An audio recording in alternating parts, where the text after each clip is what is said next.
হে তরুণ যুবকেরা, হে আমার বন্ধুরা, শুনে রেখে দিন বাবা, জেনে রেখে দেন। হযরতে মুসা কালিমুল্লাহ আল্লাহ তাআলার দরবারে এই প্রশ্নটা করেছিলেন, আল্লাহ, খারাপ মানুষ অন্যায় করে, মদ পান করে, জুয়া খেলে, সুদ খায়, ঘুষ খায়, পতিতালয়ে যায়, অপরাধ করে, পাপ করে, আল্লাহ তোমার হুকুম মানে না, তোমার নির্দেশনা তারা মানে না, তোমার হুকুম তারা মানে না, অপরাধ করে, খুন করে, জেনা ব্যভিচার করে, মানুষকে কষ্ট দেয়, আমার আল্লাহ তারা তোমার ক্রোধে পতিত হয়, তাদের উপর তুমি গজব নাজিল করো, তাদেরকে তুমি শাস্তি দাও।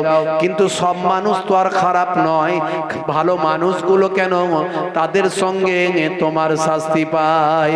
আল্লাহ বললেন, হে নবী মুসা, তোমাকে আমার এর উত্তরটা পরে দেব, এর উত্তরটা তোমার পরে দেব। হে তরুণ যুবকেরা, হে আমার বন্ধুরা, হে আমার মুরব্বিয়ানেরা, শুনে রেখে দিন বাবা, একদিন মুসা কালিমুল্লাহ গাছের তলায় আছেন, গাছের তলায় এমন সময় দেখতে পাওয়া যায় গাছের তলায় আছেন মুসা কালিমুল্লাহ। সেই সময় হঠাৎ দেখা যায় গাছের তলাতে একটা লাল পিঁপড়ে, একটা শক্তিশালী পিঁপড়ে মুসা কালিমুল্লাহকে কামড়ে দিয়েছেন। ভাই আমার তরুণ যুবকেরা, এই কাঠ পিঁপড়ে কামড়ালে লাগে না লাগে না? রাগ বাড়ে না বাড়ে না? হ্যাঁ, পিঁপড়েকে ধরে আলু ভর্তা, কথা ঠিক না ভুল? মুসা নবীর রাগ কি বেশি ছিল না কম? খুব রাগ ছিল, বুঝতে পারছেন? তাহলে রাগ বেশি হলেই যে সে খারাপ মানুষ তা নয়। রাগটা কিসের উপরে ছিল? হকের উপরে রাগ ছিল, না হকের উপরে রাগ নয়। আর যে মানুষটা না হকের উপরে রাগ, সেটা বদমেজাজি লোক, ভালোতেও রেগে যায়, খারাপেও রেগে যায়। না, হকের উপরে রাগ বাড়লে সেটা বুঝতে হবে তিনি রাগী মানুষ, কিন্তু তার রাগটা অন্যায় নয়, তিনি হকের উপরে রাগেন। একটা অন্যায় হচ্ছে দেখে রেগে গেছে, এই রাগটা মুসা নবীর ছিল, কোনো অন্যায় সহ্য করতে পারতেন না। আর আমাদের নবী মাটির মানুষ ছিলেন, সবকিছু বুঝিয়ে সুঝিয়ে কাজ করতেন, ক্ষমা করতেন, দয়া করতেন, মেহেরবান করতেন। হে তরুণ যুবকেরা, এক একটা ফুলের এক একটা খুশবু, মাটি দেখছেন না? এই যে কোন জায়গার ভাই আমার মানুষ সাদা, কোন জায়গার মানুষ কালো, কোন জায়গার মানুষ শ্যামলা। এই যে মানুষের কালার কেন হয়েছে বলুন তো? এর কারণটা কি জানা আছে? হযরতে জিব্রাইল ফেরেশতা যখন আমার আল্লাহ বললেন, হে জিব্রাইল, মাটি নিয়ে আসো, আদম তৈরি করা হবে, মাটি নিয়ে আসো, আদম তৈরি করা হবে। এ ওয়াজ আমি করেছি, ইন্টারনেটে আছে, ইন্টারনেটে গেলে পাওয়া যাবে। ভাই তরুণ যুবকেরা শুনে রেখে দেন, জেনে রেখে দেন। এমন সময় জিব্রাইল ফেরেশতা মাটি আনতে গেলেন। মাটি আনতে যাওয়ার পরে মাটি কান্না শুরু করলো। মাটি বলল, জিব্রাইল, হে জিব্রাইল, আমাকে তুমি তুলে নিয়ে যেও না, আমার দ্বারাই মানুষ তৈরি করা হবে, আর মানুষ অন্যায় করবে, পাপ করবে। আমি জানি আমার আল্লাহ তাকে, সেই পাপী মানুষকে শাস্তি দেবেন, জাহান্নামের আগুন, জাহান্নামের শাস্তিটা বড় ভয়ঙ্কর। আমি মাটি জাহান্নামের শাস্তিটা ভোগ করতে চাই না। মাটি এমন কান্না শুরু করলো, জিব্রাইল ফেরেশতা খালি হাতে ফিরে এলো। এই ওয়াজ তো করেছি, ইন্টারনেটে গেলে পাবেন। ভাই আমার 20-25 হাজার বক্তব্য আছে, ছোট অল্প স্বল্প নাই, খুঁজলে পাওয়া যাবে সব। শেষে দেখা যাবে অন্যান্য ফেরেশতারাও ফিরে আসবে। শেষে হযরতে আজরাইল ফেরেশতাকে আল্লাহ বলবেন, তুমি পারবে। আজরাইল ফেরেশতা বলবেন, আল্লাহ, আপনার হুকুমে আমি কঠোর, আপনার নির্দেশনায় আমি কঠোর। কে কাঁদলো, কে দুঃখ পেল, আমার দেখার দরকার নাই, আমার মাবুদ নির্দেশ করেছে, আমি নিশ্চয় মাটি আনতে পারবো। এই বলে হযরতে আজরাইল ফেরেশতা মাটি আনলেন। মাটি যখন নিলেন, মাটি কান্না শুরু করলো, কিন্তু কান্না না, আর কোনো গুরুত্ব দিলেন না, মাটি তুললেন। হে তরুণ যুবকেরা, পৃথিবীর বিভিন্ন জায়গা থেকে মাটি তুললেন। কোথাও সাদা মাটি, কোথাও কালো মাটি, কোথাও বেলে মাটি, কোথাও দোআঁশ মাটি, কোথাও এঁটেল মাটি, কোথাও শ্যামলা মাটি, কোথাও কালো মাটি, কোথাও সাদা মাটি।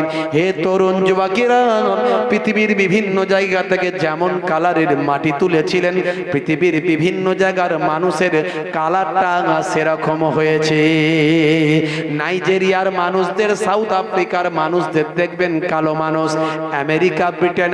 হে তরুণ যুবকেরা, পশ্চিমাদের কালারটা দেখবেন সাদা, মধ্যপ্রাচ্যের মানুষদেরও কালার দেখবেন ভাই আমার আমাদের থেকে সাদা। আর ভারতবর্ষ এই উপমহাদেশে এশিয়ার মানুষগুলোকে দেখবেন ভাই আমার শ্যামলা কালার। আমরা কিন্তু কালো নয় কিংবা সাদা নয়, আমরা হলাম শ্যামবর্ণের মানুষ। হে তরুণ যুবকেরা, হে আমার মুরব্বিয়ানেরা, শুনে রেখে দিন বাবা, জেনে রেখে দিন বাবা, হে মুসলমান, তাই মানুষের কালারটা বিভিন্ন রকম। বন্ধুরা আমার, তরুণ যুবকেরা আমার, মানুষের রাগও তাই বিভিন্ন রকম, মানুষের রাগ ক্রোধ বিভিন্ন রকম। তাই আমার আল্লাহ তাদের সবকিছু কন্ট্রোল করার জন্য বাণী দিয়েছেন, বাণী নির্দেশনা দিয়েছেন। আপনি যখন কোন প্রোডাক্ট কেনেন, সেই প্রোডাক্টটা কেমন ভাবে ব্যবহার করবেন তার জন্য কোম্পানি পুস্তিকা দেয় না, দেয় না? ফ্রিজ কিনেছেন, এসি কিনেছেন, বই একটা পান তো সঙ্গে, পান কি পান না?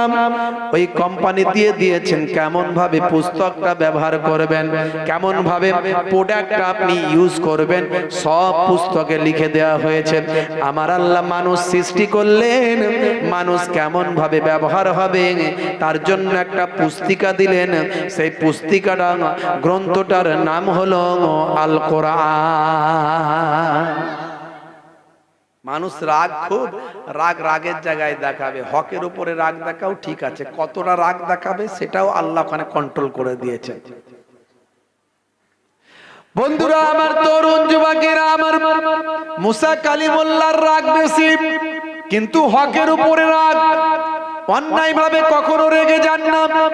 হে তরুণ যুবকেরা, হে আমার বন্ধুরা, শুনে রেখে দিন বাবা, জেনে রেখে দেন, মুসা কালিমুল্লাহ এমন সময় দেখতে পাওয়া যায় পায়ে একটা পিঁপড়ে কামড়েছে, মারাত্মক পিঁপড়ে। পায়ে পিঁপড়ে কামড়ানোর পরে মুসা কালিমুল্লাহ রাগ বেড়েছে না কমেছে? বেড়ে গেছে রাগ।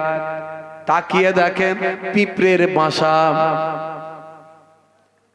তাকিয়ে দেখছেন পিঁপড়ের বাসা। মুসা কালিমুল্লাহ হুজুর রাগী মানুষ, একটা পিঁপড়ে কামড়েছে, কিন্তু পিঁপড়ের বাসার কাছে গিয়ে মনে মনে চিন্তা করলেন, এই পিঁপড়ে গুলো থেকেই তো একটা পিঁপড়ে আমার পায়ে কামড়েছে, এই পিঁপড়ে গুলোকে আর বাঁচার কোনো অধিকার নাই। রাগান্বিত হয়ে পিঁপড়ের বাসার উপর গিয়ে পা দিয়ে সব কটাকে ঘষে দিয়েছেন। আমার আল্লাহ তখনই কথা বললেন, হে নবী মুসা, হে নবী মুসা, তোমাকে তো সব পিঁপড়ে গুলো কামড়ায়নি, কামড়েছিল একটা, মারলে কটা? কামড়েছিল একটা, মেরেছো কটা? মুসা কালিমুল্লাহ বললেন, আল্লাহ ওদের মধ্যে থেকেই তো একটা কামড়েছিল, তাই রাগে মেরে দিয়েছি। এই যে তুমি কামড়েছিল একটা, মেরেছো সব কটা, সবাই তো আর দোষী ছিল না, দোষ করেছিল একজন, শাস্তি পেল সবাই। হে মুসা কালিমুল্লাহ, সেদিন তুমি আমাকে প্রশ্ন করেছিলেন, সব মানুষ তো আর খারাপ নয়, কিছু মানুষ অন্যায় করে, শাস্তি কেন সবাই পায়? আমি তোমাকে বলেছিলাম তোমার উত্তরটা অন্য দিন দেব, আজকে তোমার উত্তরটা দিলাম। একটা পিঁপড়ে তোমাকে কামড়েছিল, সবাইকে মেরেছ, তেমন যখন বিপদ আসে, যখন শাস্তি দিই, সকলের উপর শাস্তি পতিত হয়। তবে মনে রাখবে, পাপীরা শাস্তি পায়, আর ভালো মানুষদের জন্য সেটা পরীক্ষা হয়ে যায়। আল্লাহ তাআলা তাই কোরআন মাজিদে বলে দিলেন, মাঝে মাঝে তোমাদের মাল সম্পদ, তোমাদের জীবন, তোমাদের ফল ফ্রুট, তোমাদের সামারাত, তোমাদের গাছপালা, তোমাদের ফসল, এসবের উপর ক্ষতি ক্ষতি হয়ে গিয়ে আমি আল্লাহ তোমাদের পরীক্ষা করি। ওয়ালা নাবলু আন্নাকুম বিশাইইম মিনাল খাউফি ওয়াল জু, তোমাদেরকে মাঝে মাঝে ভয় ভীতি দেখিয়ে আমি আল্লাহ তোমাদের পরীক্ষা করি। তোমাদের মাঝে মাঝে ক্ষতি দিয়ে আমি আল্লাহ তোমাদের পরীক্ষা করি। কে ভালো কাজ করলো, কে মন্দ কাজ করলো, এর জন্য পৃথিবীর জমিনে আমি আল্লাহ সৃষ্টি করেছি। তাহলে আমার আল্লাহ কেন আপনাকে আমাকে পৃথিবীতে পাঠিয়েছেন একটু বুঝতে হবে, জানতে হবে। আল্লাহ রাব্বুল আলামিন আমাদের কবুল ও মঞ্জুর করেন, বলুন আল্লাহুম্মা আমিন। তোমার বুকে রাখো আল্লাহরই ভয়, আসবে না কোনো দিন কোনো পরাজয়, আসবে না কোনো দিন কোনো পরাজয়। হারাম হালাল জেনে সরল সত্য মেনে নিষিদ্ধ সব ছেড়ে উঠুক জীবন বেড়ে যাবে তুমি জান্নাতে, যা ছিল স্বপ্ন তোমার। তোমার বুকে রাখো আল্লাহরই ভয়, আসবে না কোনো দিন কোনো পরাজয়। বলুন না সুবহানাল্লাহ, জোরে হবে না? হে তরুণ যুবকেরা, হে আমার বন্ধুরা, হে আমার মুরব্বিয়ানেরা, শুনে রেখে দিন বাবা। তাই আমাদেরকে আল্লাহ ওয়ালা মানুষ হতে হবে। যদি কখনো বিপদে পড়ি, সেটা যেন আমাদের জন্য পরীক্ষা হয়, শাস্তি যেন না হয়। জালেমদের জন্য, অপরাধীদের জন্য সেটা শাস্তি হবে, আপনার আমার জন্য সেটা পরীক্ষা হবে। আর সেই পরীক্ষায় যদি আমরা উত্তীর্ণ হতে পারি, আমার আল্লাহ সুসংবাদ দিয়েছেন, ওয়াবাশশিরিস সাবিরিন, যারা ধৈর্যশীল বান্দা, নেক বান্দা, তাদের জন্য আমার আল্লাহ বলেন সুসংবাদ দান করে দিলাম।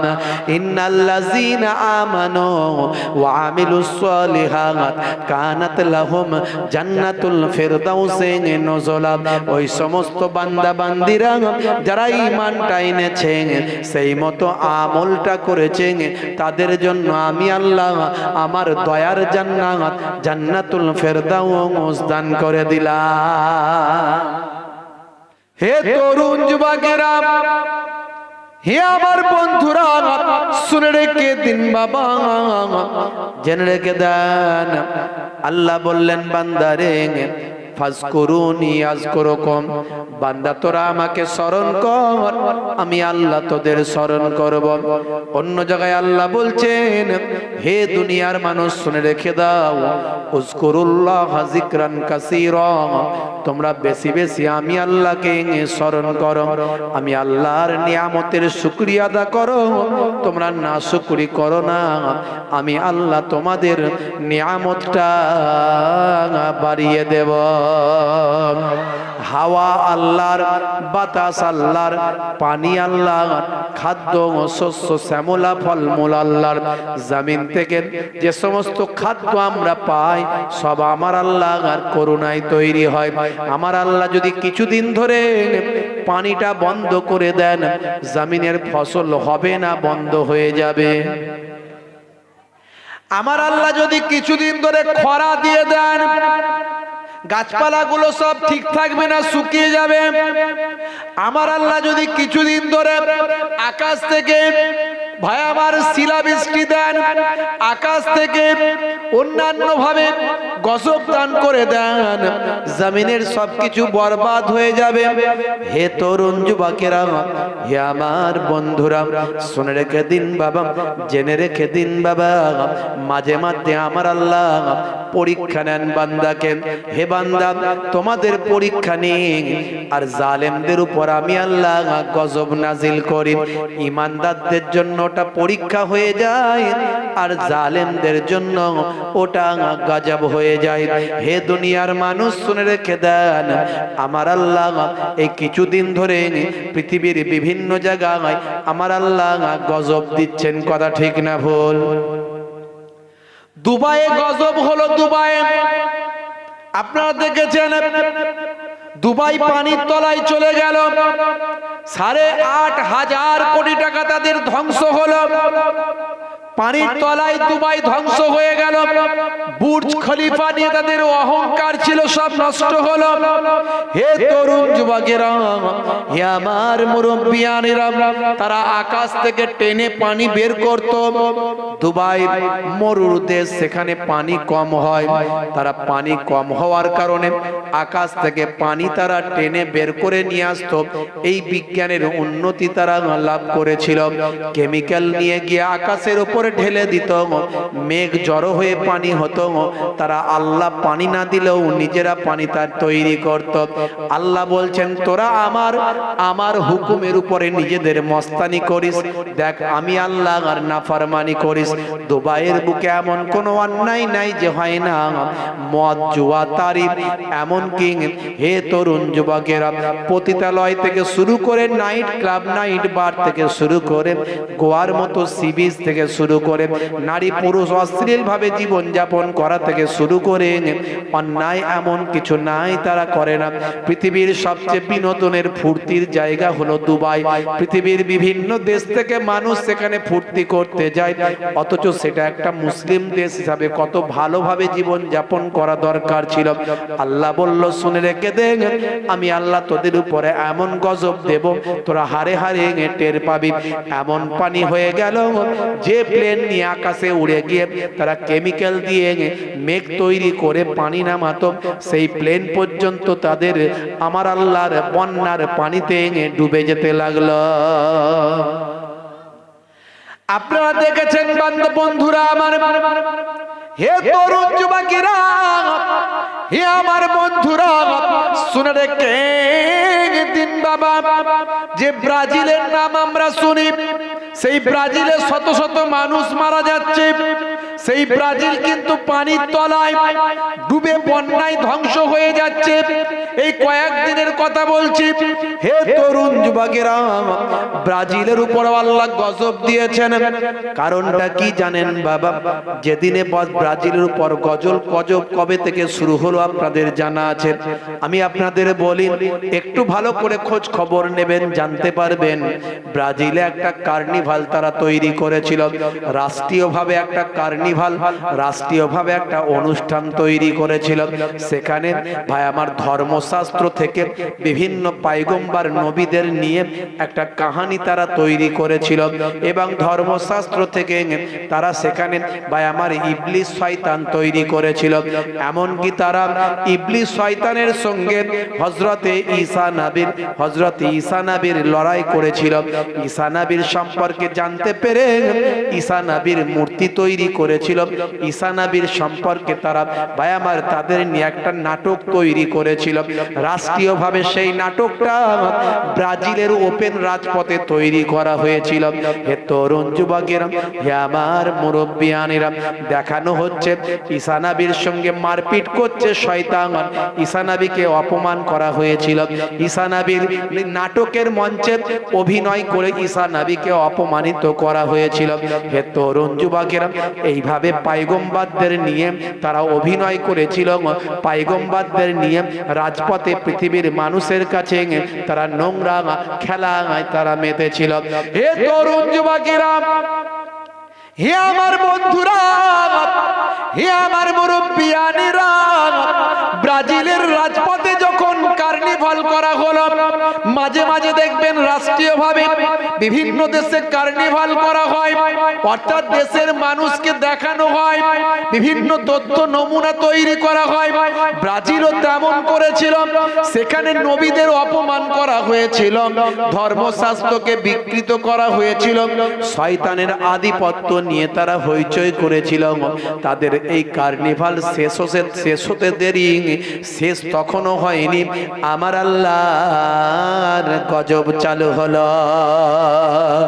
আকাশে এমন কালো মেঘ হলো, এমন বিদ্যুৎ চমকাতে লাগলো, তারা বুঝতে পারলো যে পয়গম্বরদের নিয়ে আমরা অপমান করছি, ধর্মশাস্ত্রকে নিয়ে আমরা অপমান করছি, কোরআন মাজিদের ব্যাখ্যা নিয়ে অপমান করছি, কোরআন মাজিদ থেকে আল্লাহর নবীদের ঘটনা নিয়ে আমরা অপমান করেছি। আমার আল্লাহ নারাজ হয়ে গেছে। হে তরুণ যুবকেরা, আকাশ থেকে মুষলধারে বৃষ্টি শুরু হলো, এমন গজব চারিদিকে যেন শুরু হয়ে গেল, চারিদিকটা অন্ধকারে আচ্ছন্ন হলো, মেঘমালা সারা আকাশকে ঘিরে ফেললো, বিদ্যুতের আওয়াজে মানুষ ভয় পেতে শুরু করলো, রাষ্ট্রীয়ভাবে তারা কার্নিভাল বন্ধ করতে বাধ্য হলো। কিন্তু আমার আল্লাহ তাদের ছাড় দিলেন, ছেড়ে দিলেন না। আকাশ থেকে এত পানি বন্যার তলায় ব্রাজিলকে তলিয়ে দিলেন। কত মানুষ ব্রাজিলের বন্যায় ধ্বংস হলো, আমার আল্লাহ তাদেরকে গজবে নিমজ্জিত করে দিল। তাহলে আল্লাহর গজব চালু আছে। মানুষ বড্ড বাড়াবাড়ি করবে, ধ্বংস হবে, কিন্তু ভালো মানুষ কিছু ক্ষতিগ্রস্ত হয় না? হয় না? হে তরুণ যুবকেরা, আপনারা দেখেছেন আমেরিকার জমিনে এই কয়েকদিনে ঘূর্ণিঝড় আল্লাহ দিয়েছেন, এমন ঘূর্ণিঝড় যেটা তাদের জন্য ইতিহাস। এই রকম ঘূর্ণিঝড় তাদের দেশে হয় না। ইন্টারনেট সার্চ করুন, দেখবেন আমেরিকার যে জায়গাগুলোর উপর দিয়ে, শহরগুলোর উপর দিয়ে গেছে, শহরগুলো পরিষ্কার করে দিয়েছে, সাদা করে দিয়েছে, সব ধ্বংস করে দিয়েছে। বহু মানুষ আমেরিকার জমিনে মারা গেছে। বন্ধুরা আমার, তরুণ যুবকেরা, আমার আল্লাহ ছাড় দেন কিন্তু ছেড়ে দেন না। আল্লাহ বলছেন, বান্দারে ওয়ালা নাবলু আন্নাকুম বিশাইইম মিনাল খাউফি ওয়াল জু ওয়া নাকসিম মিনাল আমওয়ালি ওয়াল আনফুসি ওয়াস সামারাত ওয়া বাশশিরিস সাবিরিন। হে দুনিয়ার মানুষ, শুনে রেখে দাও, হে তরুণ যুবকেরা জেনে রেখে দাও, আমি আল্লাহ মাঝে মাঝে তোমাদেরকে পরীক্ষা করি, ঈমানদারদেরকে, বেঈমানদেরকে গজব দিই, জালেমদেরকে গজব দিই, আর ঈমানদারদের মাঝে মাঝে পরীক্ষা করি। আমার আল্লাহ তাই বলছেন, কোরআন মাজিদ খুলে দেখুন, ওয়ালা নাবলু আন্নাকুম বিশাইইম মিনাল খাউফি ওয়াল জু, আমি তোমাদেরকে মাঝে মাঝে ভয় ভীতির মধ্যে দিয়ে এবং ক্ষুধার মধ্যে দিয়ে তোমাদেরকে পরীক্ষা করে থাকি। যারা ঈমানদার বান্দা, আল্লাহওয়ালা বান্দা, নামাজি বান্দা, পরেশগার বান্দা, এই দুবাই যে বন্যা হলো, ঈমানদার কিছু মানুষ ছিল না, নামাজি কিছু মানুষ ছিল না। আমার আল্লাহ তাদের উদ্দেশ্যে বলছেন এই কথাটা, আর জালেমদের উদ্দেশ্যে আল্লাহ বলেছেন, আমি তাদের মাঝে মাঝেই গজব দিয়ে থাকি, আমি আল্লাহ তাদের মাঝে মাঝেই আমার ক্রোধটা তাদের উপর পতিত করি, আমি আল্লাহ মাঝে মাঝেই তাদেরকে ধ্বংস করে থাকি। হে তরুণ যুবকেরা, দুবাইয়ের জমিনে ঈমানদার ছিল, ব্রাজিলের জমিনেও ঈমানদার কিছু ছিল, আমেরিকার জমিনেও সাচ্চা মুসলমান ঈমানদার বহু বাস করে। তাদের উদ্দেশ্যে আল্লাহ বলছেন, মাঝে মাঝে তোমাদের আমি ভয় ভীতি দিয়ে, ক্ষুধা দিয়ে তোমাদেরকে আমি আল্লাহ পরীক্ষা করে থাকি। ওয়ালা নাবলু আন্নাকুম বিশাইইম মিনাল খাউফি ওয়াল জু ওয়া নাকসিম মিনাল আমওয়ালি ওয়াল আনফুসি ওয়াস সামারাত, এবং তোমাদের ক্ষয়ক্ষতি দিই। হে ঈমানদারেরা, আমি আল্লাহ তোমাদের মাঝে মাঝে ক্ষয়ক্ষতি দিই। ওয়া নাকসিম মিনাল আমওয়াল, মালের ক্ষতি, মাল দিয়ে মালের ক্ষতি, ভাই আমার, ওয়া নাকসিম মিনাল আমওয়ালি ওয়াল আনফুসি ওয়াস সামারাত, এবং নফসের ক্ষতি, ওয়াস সামারাত, এবং ফল ফুল গাছপালা তরুলতা, তোমাদের চাষবাসের ক্ষতি দিয়ে, তোমাদের শরীরের ক্ষতি দিয়ে, এবং মাঝে মাঝে তোমাদেরকে আমি আল্লাহ মাল সম্পদের ক্ষতি দিয়ে আমি আল্লাহ পরীক্ষা করি। হে তরুণ যুবকেরা, হে আমার মুরব্বিয়ানিরা, অবাশশিরিস সাবিরিন, যারা ভাই আমার, তাদের জন্য সুসংবাদ, যারা ধৈর্য ধারণ করে, যারা সবরটা করতে পারে। আল্লাযীনা ইযা আসাবাতুহুম মুসিবা, যখন তাদের উপর মুসিবত পতিত হবে, যখন তাদের উপর বিপদ হয়, যখন তাদের উপর মুসিবত মুসিবত আসে, ক্বালু ইন্না লিল্লাহি ওয়া ইন্না ইলাইহি রাজিউন, তখন তারা বলবেন আল্লাহর দরবারে, তখন তারা বলবেন সবর করবে, ধৈর্য ধারণ করবে, তারা বলবে ইন্না লিল্লাহি ওয়া ইন্না ইলাইহি রাজিউন, নিশ্চয় আমাদেরকে আল্লাহর নিকট প্রত্যাবর্তন করতে হবে। সব আমাদেরকে কোথায় যেতে হবে? আল্লাহর কাছে ফিরতে হবে। বন্ধুরা আমার, তরুণ যুবকেরা আমার, হে আমার মুরব্বিয়ানেরা, হে জওয়ানেরা, শুনে রেখে দিন বাবা, এই যে ধ্বংস হয়, এই যে এত ভালো মানুষও কষ্ট পায়, এই যে ভালো মানুষও বিপদে পড়ে, ভালো মানুষ খারাপ মানুষের সঙ্গে বিপদে পড়ে, খারাপ মানুষগুলোর কারণে ভালো মানুষও কষ্ট পায়। এই ভালো মানুষ যখন কষ্ট পায় তখন তাদের জন্য এটা একটা পরীক্ষা হয়ে যায়। হে তরুণ যুবকেরা ভাই আমার, তাদের জন্য সুসংবাদ। আল্লাহ বলছেন ওয়াবাসিরিস সাবিরিন, যারা ধৈর্য ধারণ করতে পারে, যারা ধৈর্য ধারণ করে, আমার আল্লাহ বলেন তাদের জন্য সুসংবাদ। ভাই আমার, তাদের জন্য সুসংবাদটা কি? তাদের জন্য সুসংবাদটা হলো আল্লাহর জান্নাত। খারাপ মানুষদের সঙ্গে ভালো মানুষও বিপদে পড়ে, পড়ে না? পড়ে না? পড়ে। যখন ঝড় হয়, বন্যা হয়, আল্লাহর গজব পতিত হয়। অল্প পানি রহমত, বন্যা হলো গজব। বন্যা হলো কি? গজব। অল্প পানি রহমত আর বন্যা হলো গজব। যখন গজব পতিত হয় তখন ভালো মানুষও খারাপ মানুষের সঙ্গে বিপদে পড়ে। কথা ঠিক না ভুল? 50-60 বছরটাকে আমরা ভাবি অনেক বড়, না। কিয়ামতের একটা দিন হবে 50,000 বছর। দুনিয়ার হিসাবে একটা দিন হবে 50,000 বছর। সেই হিসাবে আপনি দুনিয়ার জিন্দেগিটাকে যদি অনুপাত করেন, হিসাব করেন, সেই দিনের তুলনায় মাত্র আপনি কয়েক মিনিট, কয়েক সেকেন্ড বেঁচে আছেন। আর যে ঘটনাগুলো আমাদের ঘটছে, সেই কয়েক মিনিট, কয়েক সেকেন্ডের এটা একটা স্বপ্ন। এই স্বপ্নের মধ্যে আমরা আছি বাবা। হে তরুণ যুবকেরা, হে আমার মুরব্বিয়ানেরা, আপনাকে আমাকে এই দুনিয়ার জন্য আমার আল্লাহ জানিয়ে দিয়েছেন।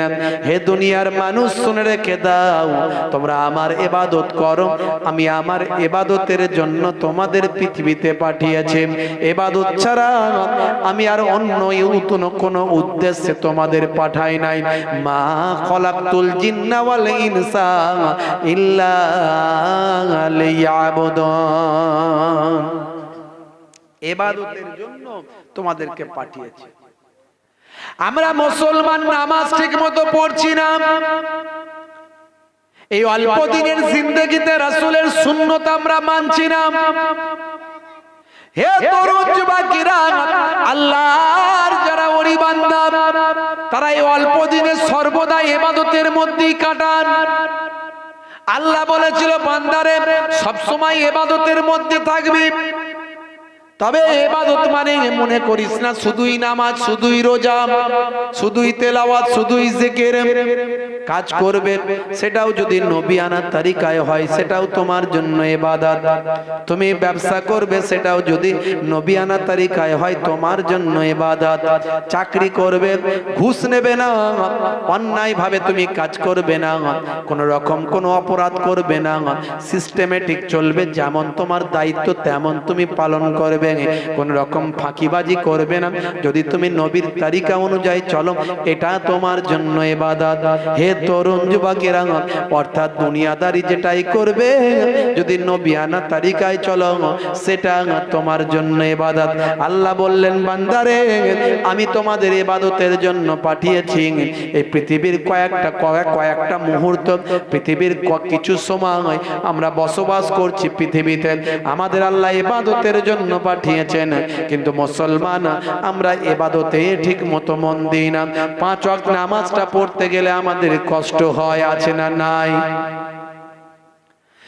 মুয়াজ্জিন যখন আযান দেয়, এসো নামাজের দিকে আসা চাই, মুসলমানের ছেলে তখন বাঁশবাগানের ঝাড়ে পালায়, রেল লাইনের ধারে ঘুরতে যায়, মাচায় গিয়ে ক্যারাম খেলে ভাই, মাচায় গিয়ে তাসটা পিটে ভাই, বিবি আর গোলামে লড়াই করিয়ে দেয়।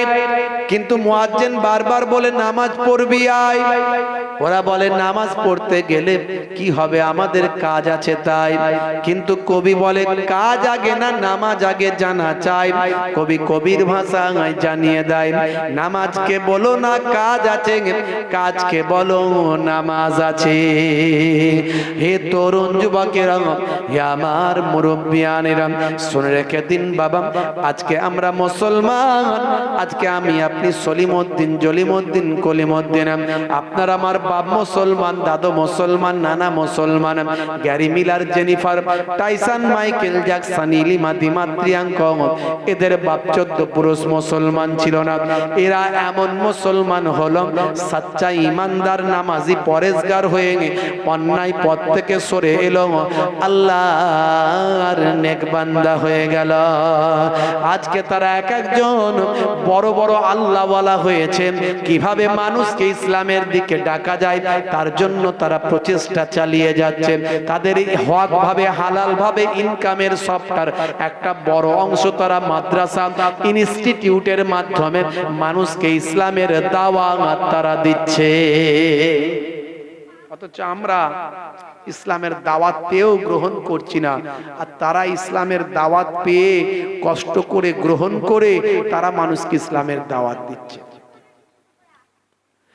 বন্ধুরা আমার, তরুণ যুবকেরা আমার, হে আমার মুরব্বিয়ানেরা, হে জওয়ান যুবকেরা, শুনে রেখে দিন বাবা, মুসলমান আপনাকে আমাকে সচ্চা মুসলমান হতে হবে, রাসূলের সুন্নত গুলোকে মেনে চলতে হবে, দয়ার নবীকে ভালোবাসতে হবে, দয়ার নবীকে মহব্বত করতে হবে।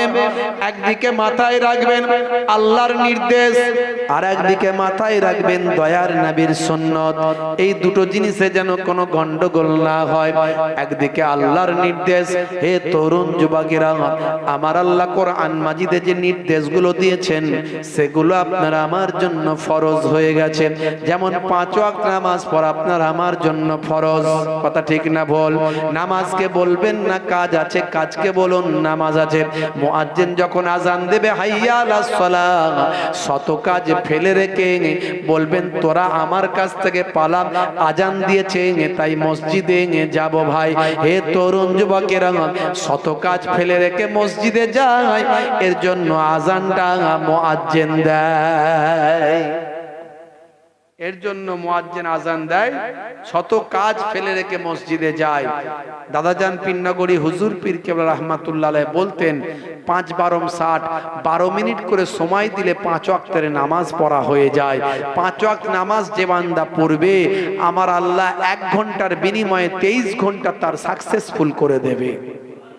নানাজান ছোট হুজুর পীর কেবলা রাহমাতুল্লাহ বলতেন, বাবা এত নামাজের কথা বোঝাচ্ছি, এত দিনের কথা বোঝাচ্ছি, কি দিয়ে বোঝালে বুঝবে বাবা? ঝোড়া আর কোদাল দিয়ে বোঝালে বুঝবে নাকি? বুঝতে পারছেন? হে তরুণ যুবকেরা, হে আমার বন্ধুরা, হে আমার মুরব্বিয়ানেরা, শুনে রেখে দিন বাবা, আমি আপনি কত সহজে দিন পেয়েছি, ইসলাম পেয়েছি, নবী পেয়েছি, কোরআন পেয়েছি। আমি আপনি কত সহজে রাসূলের সুন্নত গুলোকে পেয়েছি। হে তরুণ যুবকেরা, হে আমার মুরব্বিয়ানেরা, তাহলে 5 ওয়াক্ত নামাজ ছাড়লে হবে না, 5 ওয়াক্ত নামাজকে ছেড়ে দিলে হবে না। মুয়াজ্জিন যখন আযান দেবে হাইয়া আলাস সালাহ, মুসলমান তাড়াতাড়ি মসজিদ তলায় যাবে বাবা। হে মায়েরা বোনেরা জননী মা, যে কাজ আপনি করেন না কেন, সঙ্গে সঙ্গে আজান যখন হয়ে যাবে ওযুটা করবেন, নামাজে দাঁড়িয়ে যাবেন, সালাতটা আদায় করবেন। নামাজের সঙ্গে কোনো কম্প্রোমাইজ নয়। হে তরুণ যুবকেরা, আমার আল্লাহ কোরআন মাজিদে 82 বার নামাজের কথা বলেছেন। হে তরুণ যুবকেরা, হে আমার বন্ধুরা, পিতামাতার সেবা করবেন, পিতামাতাকে কষ্ট দেবেন না। বাপ বুড়ো হয়ে গেছে, বা মা বুড়ি হয়ে গেছে, বুড়ো বাপ বুড়ি মায়ের মনে যেন দুঃখ না লেগে যায়। আমার আল্লাহ কোরআন মাজিদে জানিয়ে দেন, হে দুনিয়ার মানুষ, তোমরা আমার কাছে এই বলে দোয়া চাও, রব্বির হামহুমা কামা রব্বায়ানি সগীরা। আমার আল্লাহ, হুমা তাদের উপর রহম করুন, তাদের উপর দয়া করুন, যেমন তারা ছোটবেলায় আমাদের উপর দয়া করেছিলেন। এই বলে আপনারা বাপ মায়ের জন্য দোয়া চাইবেন, বাপ মাকে কষ্ট দেবেন না। দয়ার নবীকে ফারিস্তা জিবরাইল আলাইহিস সালাম বলেন, ইয়া রাসূলুল্লাহ, হাবিবাল্লাহ, যে বান্দা পিতা মাতাকে পেল অথচ জান্নাত পেল না, সে যেন ধ্বংস হয়ে যায়। আল্লাহর নবী বললেন আমিন। অর্থাৎ পিতা মাতাকে পেলেন অথচ পিতা মাতাকে খুশি করতে পারলেন না, খুশি করা মানে জান্নাত পেতেন, খুশি করতে পারেননি, তার মানে আপনি দোজখী হয়ে গেলেন, জাহান্নামী হয়ে গেলেন। হে তরুণ যুবকেরা, পিতামাতা যাদের আছে পিতামাতাকে ভালোবাসবেন, কষ্ট দেওয়া চলবে না। বন্ধুরা আমার, তরুণ যুবকেরা আমার আল্লাহর পরে দয়ার নবীর স্থান, দয়ার নবীর সঙ্গে যেন বেয়াদবি করবেন না, দয়ার নবীকে নিয়ে কখনো তুচ্ছ কথা বলবেন না। অনেক বক্তা আলেম বেরিয়েছে, মাওলানা বেরিয়েছে, বড় বড় শায়েখ বেরিয়েছে, মুফতি বেরিয়েছে, বড় বড় মুহাদ্দিস বেরিয়েছে, কত বক্তা বেরিয়েছে। হে তরুণ যুবকেরা, হে আমার মুরব্বিয়ানেরা, তারা দয়ার নবী সম্পর্কে তুচ্ছ ধারণা করে, নবীকে আমাদের মতো মানুষ মনে করে, নবীকে ভালোবাসতে বেশি নিষেধ করে। তারা বলে মানুষের মনটা মক্কায় হজ করতে গিয়ে কাবা শরীফের দিকে না পড়ে থেকে তাদের মনটা মদিনার দিকে পড়ে থাকে। এটা তারা নাকি খারাপ কাজ করে, এটা তারা নাকি গুনাহের কাজ করে, তাদের নাকি হজ হয় না। এইভাবে তারা বাংলাদেশ থেকে পৃথিবীর বিভিন্ন জায়গা থেকে কিছু বক্তা বেরিয়েছে, যারা আমেরিকা আর ব্রিটেন ইসরায়েলের দালালি করে, মুসলমানদের মন থেকে নবীর মহাব্বতটা নষ্ট করতে চায়। নবীর মহাব্বত যদি মুসলমানদের হৃদয় থেকে মুছে যায়, সেই বান্দার মুসলমান থাকতে পারে না। দয়ার নবী বলেছেন, লা ইউমিনু আহাদুকুম হাত্তা আকুনা আহাব্বা ইলাইহি মিন ওয়ালিদিহি ওয়া ওয়ালাদিহি ওয়ান নাসি আজমাইন। যতক্ষণ পর্যন্ত তোমরা তোমাদের বিবি বাচ্চা মালমাতা সন্তান সন্ততি সব কিছুর থেকে আমি রাসূলকে বেশি না ভালোবাসতে পারো, ততক্ষণ পর্যন্ত তোমরা মোমেন হতে পারলে না। আর মোমেন যদি হতে না পারি, কিছু আমল আপনার কাজে লাগবে না। মোমেন যদি হতে না পারেন, কিসের আমল? কিছু বক্তা বেরিয়েছে, মাওলানা বেরিয়েছে, এরা আমেরিকা ইসরায়েলের পয়সা খেয়ে মুসলমানদের মধ্যে বিভাজন সৃষ্টি করার জন্য তারা বিভিন্ন রকম কথা বলে, ইসলামের বিরুদ্ধে তারা বাজে মন্তব্য করে মানুষের বিশ্বাস ভালোবাসাকে নষ্ট করছে। বিশেষ করে বাংলাদেশ থেকে আমাদের কাছে চলে আসছে ইন্টারনেটে খবর, আমাদের দেশের ছেলেদেরও মাথা খারাপ, বুঝতে পারছেন ভাইরা আমার, তরুণ যুবকেরা আমার, মুরব্বিয়ানেরা আমার, একটা বক্তব্য প্রচন্ড ভাবে ঘুরপাক খাচ্ছে, আপনারা দেখেছেন ইন্টারনেটে ভাইরাল। বাংলাদেশের একজন খ্যাতনামা বক্তা, নাম হলো শেখ আহমদুল্লাহ। শেখ আহমদুল্লাহ সাহেব বক্তা হিসাবে ভালো, আলেম হিসাবে ভালো, কিন্তু তিনি যে বক্তব্যটা দিয়েছেন সেটা যদি উইথড্র না করেন, তাহলে কিন্তু তিনি কখনই তাকে গ্র্যান্ট করা যেতে পারে না, কখনোই গ্রান্ট করা যেতে পারে না। তিনি যে বক্তব্যটা দিয়েছেন এই বক্তব্যের এগেনস্টে তিনি দ্বিতীয় আর কোনো বক্তব্য দেননি। অনেক বক্তারা তার বিরোধিতা করেছে, অনেকে তার পক্ষে বলছেন। আমি তাকে একজন ভালো মানুষ, আমি তাকে একজন ভালো বক্তা, ভালো আলেম হিসাবে জানি, কিন্তু তার নবী প্রেম, রাসূল প্রেম কতটা আছে এটা নিয়ে প্রশ্ন চিহ্ন তৈরি হয়ে যায়। কারণ তিনি যে কথাটা বলেছেন, তিনি বলেছেন 40 বছর বয়সের পরে নবী পাক নবী হয়েছেন, তার আগে তো নবী ছিলেন না। বলুন না নাউজুবিল্লাহ। এই কথাটা নিয়ে তাহেরি সাহেব, মুফতি গিয়াসউদ্দিন তাহেরি, তিনিও ভালো আলেম, কিন্তু তার কিছু গন্ডগোলও আছে, বুঝতে পারছেন? ভালো আলেম কিন্তু কিছু গন্ডগোল আছে। নবী প্রেমিক, নবীর প্রেম তাদের অনেক বেশি আছে, তার কথাবার্তায়, তার ব্যবহারে, তার চালচলনে নবী প্রেম ফুটে ওঠে।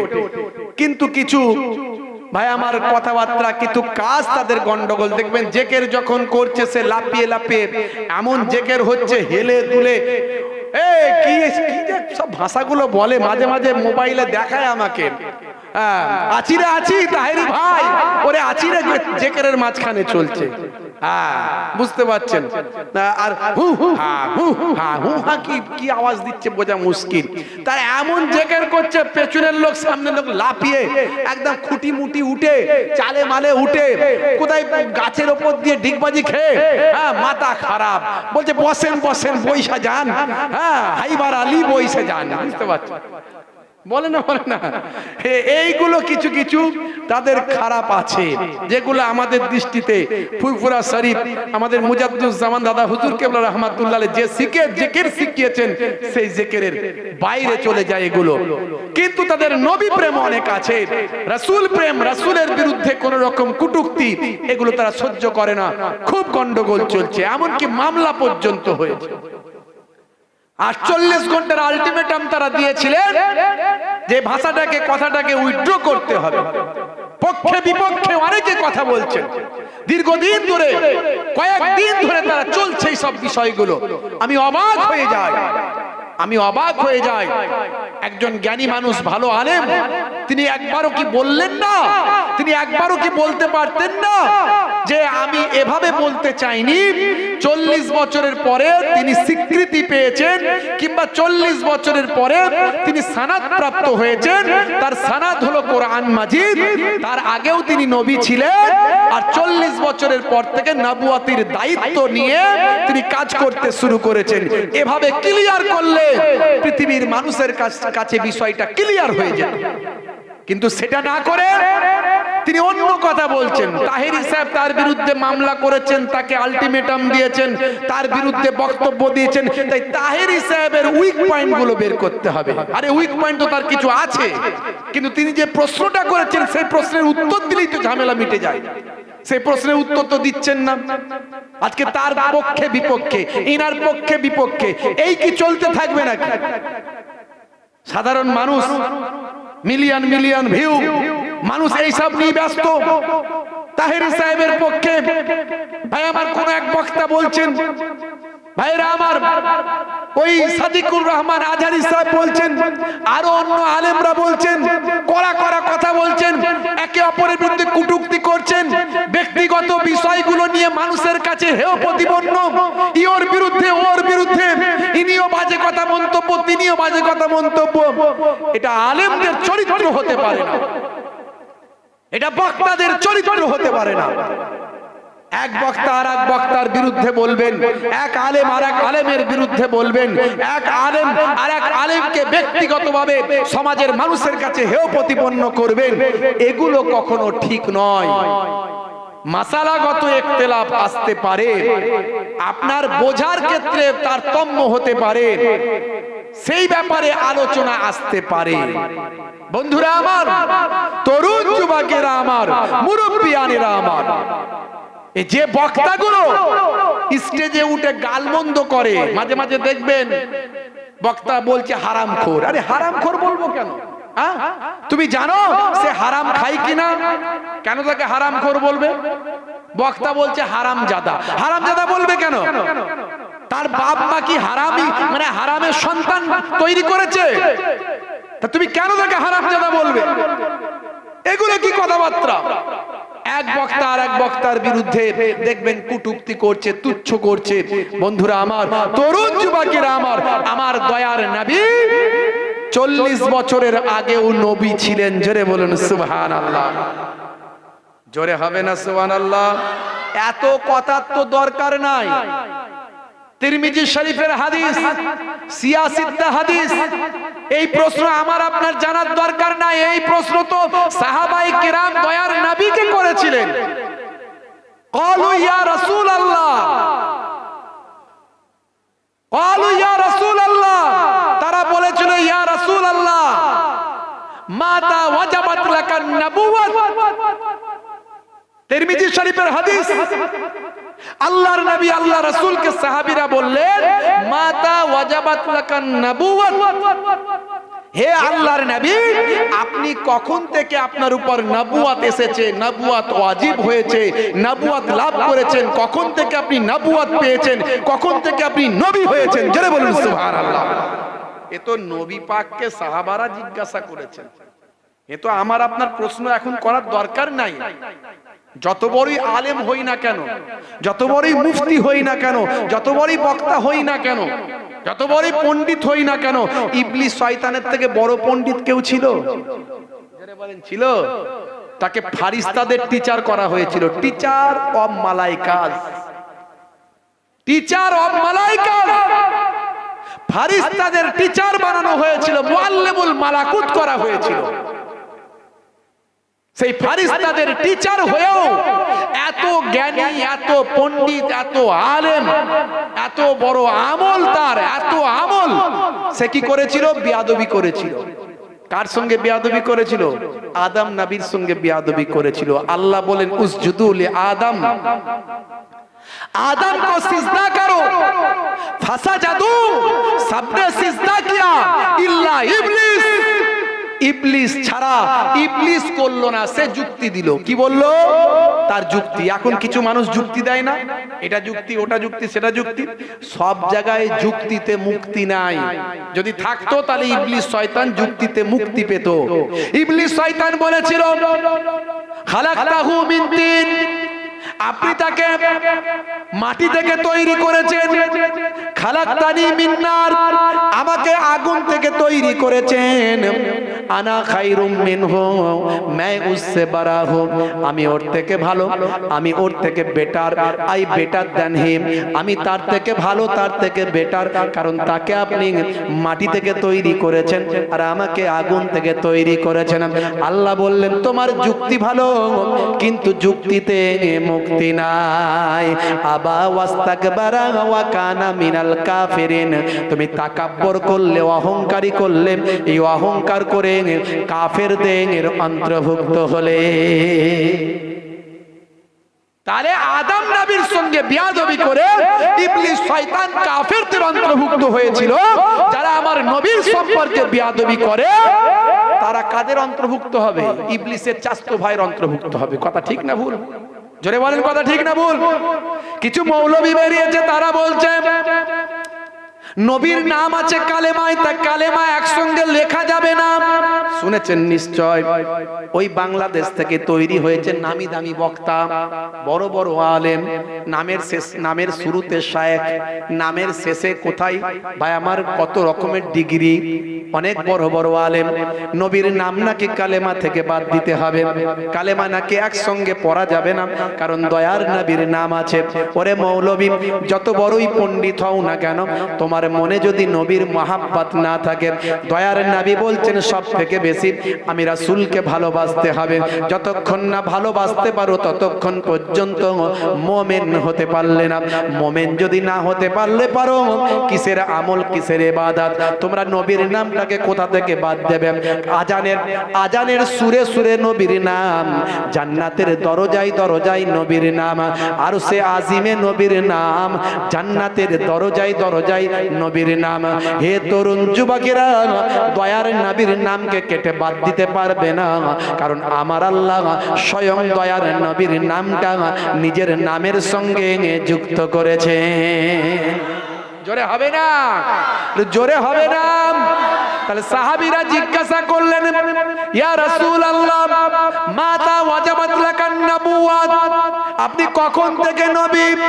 ক্বালা রাসূলুল্লাহ সাল্লাল্লাহু আলাইহি ওয়াসাল্লাম, দয়ার নবী আমার বললেন, ওয়া আদম বাইনার রূহে ওয়াল জাসাদ, যখন আদম নবী রূহ এবং জাসম রূহ এবং জিসমের মাঝামাঝি যখন আদম নবী যখন আদম নবী রূহ এবং জিসমটা আলাদা আলাদা ছিল, রূহ এবং জিসম যখন একসঙ্গে ছিল না, দুটো আলাদা আলাদা ছিল, অর্থাৎ আদম নবী যখন মানুষ হিসাবে তৈরি হয়নি, তার আগে থেকেই আমি নবী মুহাম্মদুর রাসূলুল্লাহকে আমার আল্লাহ নবী বানিয়েছে। জোরে হবে না? একেবারে তিরমিজি শরীফের হাদিস, সম্ভবত 3609 নম্বর হাদিস, সনদ সহিহ, কাটার ক্ষমতা নাই। সমস্ত আলেমরা এক বাক্যে সহিহ হাদিস মেনে নিয়েছে। তিরমিজি শরীফের হাদিস থাকার পরে আর কোনো দলিল দরকার হয় না, এরকম অসংখ্য দলিল আছে। হে তরুণ যুবকেরা, হে আমার মুরব্বিয়ানেরা, শুনে রেখে দিন বাবা, সেই দয়ার নবীকে সবচেয়ে বেশি ভালোবাসতে হবে, দয়ার নবীকে সবচেয়ে বেশি মহব্বত করতে হবে। দয়ার নবীর সম্পর্কে তুচ্ছ করলে আপনার ঈমানটা থাকবে না। আল্লাহর নবীর রওজা মোবারকে যারা গেছেন তারা জানেন, রওজা মোবারকের উপরে ভাই আমার সুন্দর করে কোরআন মাজিদের আয়াতটা লেখা আছে। কত আদব আল্লাহ শিখিয়েছেন, কত তাজিম আল্লাহ শিখিয়েছেন। আজও দয়ার নবীর রওজা মোবারকের উপরে লেখা আছে সুন্দর করে।